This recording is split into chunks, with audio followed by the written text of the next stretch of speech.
ନୂଆବର୍ଷରେ ମନଟା କାହିଁକି ଦୁଃଖ ହେଲା ତାହା ତ କହିବି। ପ୍ରଥମେ ଆପଣଙ୍କୁ ନବବର୍ଷର ଅନେକ ଅନେକ ଶୁଭେଚ୍ଛା ଓ ଶୁଭକାମନା। ସକାଳୁ ଉଠି ସବୁ କାମ ସାରି ଆମର ବ୍ରେକଫାଷ୍ଟରେ ଆଜି ବନିଥିଲା ଚକୁଳି ଆଉ ମଟର ତରକାରୀ ପାଇଁ ମୁଁ ଏଠି ପ୍ରଥମେ ଟମାଟୋ ଆଉ ଅଦା ଆଉ ତା ସହିତ ଯେଉଁ ବେସିକ୍ ମସଲା ଜିରା ଧନିଆ ଗୁଣ୍ଡ ଗୋଟା ଗୁଜୁରାତି ଡାଲଚିନି କଞ୍ଚା ଲଙ୍କା ସବୁ ପକାଇକି ମସଲାଟାକୁ ଭଲ ଭାବରେ କଷି ଦେଇଥିଲି। ତାପରେ ଆଳୁ ଆଉ ମଟରକୁ 3ଟା ହୁଇସିଲ୍ ଦେଇ ପ୍ରେସର କୁକରରେ ଭଲ ଭାବେ ସିଝେଇ ରଖିକି ତାକୁ ଦେଇଥିଲି।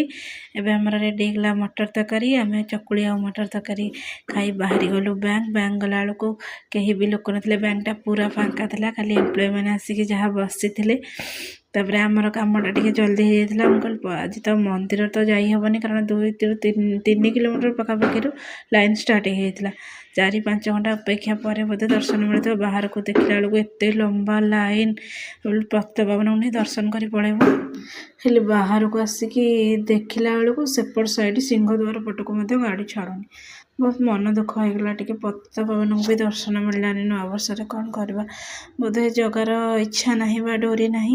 ଏପଟ ସାଇଡ଼ରେ ପଛପଟ ସାଇଡ଼ରେ ଆମେ ଯାଇକି ଉତ୍ତର ଦ୍ୱାର ପଟେ ବୁଲିକି ଆସିଲୁ, କାରଣ ଆମର ମହାପ୍ରସାଦ ନେବାରେ ଥିଲା। ଆଜି ଘରେ ଆମର ରୋଷେଇ ନାହିଁ, ଯେହେତୁ ନୂଆବର୍ଷ, ସେଥିପାଇଁ ଆମେ ମହାପ୍ରସାଦ ଆମର ଦ୍ୱିପହର ଖାଇବାରେ ମହାପ୍ରସାଦ ଆଣିବା ପାଇଁ ଯାଇଥିଲୁ ସେଠିକି। ସେଠି ଉତ୍ତର ଦ୍ୱାର କିଛି ସମୟ ବସିଲା ପରେ ଯାହାକୁ ମହାପ୍ରସାଦ ପାଇଁ କହିଥିଲୁ ସେ ଆଣିକି ଆମକୁ ବାହାରେ ଦେଲେ। ଆମେ ଟିକେ ସମୟ ବସିଲୁ, ମନଟା ଭଲ ଲାଗିଲାନି। ଟିକେ ପତିତପାବନ ଦର୍ଶନ କରିଦେଇଥିଲେ ଟିକେ ମନଟା ଖୁସି ଲାଗିଥାନ୍ତା। ଆଉ ଛାଡ଼, ଯାହା ହେଲା। ମହାପ୍ରସାଦର ମଧ୍ୟ ଅନେକ ମହିମା ବ୍ରହ୍ମ ସହିତ ତୁଳନା କରାଯାଏ। ମହାପ୍ରସାଦର ସେବନରେ ଯେତିକି ପୁଣ୍ୟ ସେତିକି ଦର୍ଶନରେ ମଧ୍ୟ ପୁଣ୍ୟ ଥାଏ ବୋଲି କୁହାଯାଏ। ମହାପ୍ରସାଦ ନେଇ ଘରକୁ ଆସିଲା ପରେ ବାବାଙ୍କୁ ଆଗ ଦେଇ ଦେଇଥିଲି ମହାପ୍ରସାଦ। ବାବା ଆଉ ପିଲାମାନେ, ମୋ ଭଣଜା ଭାଣିଜୀ ଆଉ ମୋ ପୁଅ ଖାଇ ଦେଇଥିଲେ ସାଙ୍ଗ ହେଇକି। ଆମର ଆସିଥିଲା ଆଜି ପହିଲି ଭୋଗରେ ଯେଉଁଟା ହୁଏ ଅଦାହାଙ୍ଗୁ ଖେଚେଡ଼ି ଆଉ ଡାଲମାଟା, ସେଇଟା ବହୁତ ଟେଷ୍ଟ ଥାଏ। ସେଇଟା ଟିକେ ସକାଳୁ ଜଲ୍ଦି 10-11ଟା ସୁଦ୍ଧା ଭୋଗ ଲାଗିଯାଏ, ସେଥିପାଇଁ ଆମର ସେଇଟା ଆଜି ଆସିଥିଲା।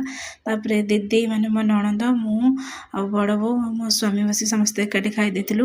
ତାପରେ ଟିକେ ରେଷ୍ଟ ନେଲା ପରେ ଆଉ 2 ଦିନ ପୂର୍ବର କିଛି ଅବଢ଼ା ବଳି ଯାଇଥିଲା, ମୁଁ ତାକୁ ପଖାଳିକି ରଖିଦେଇଥିଲି।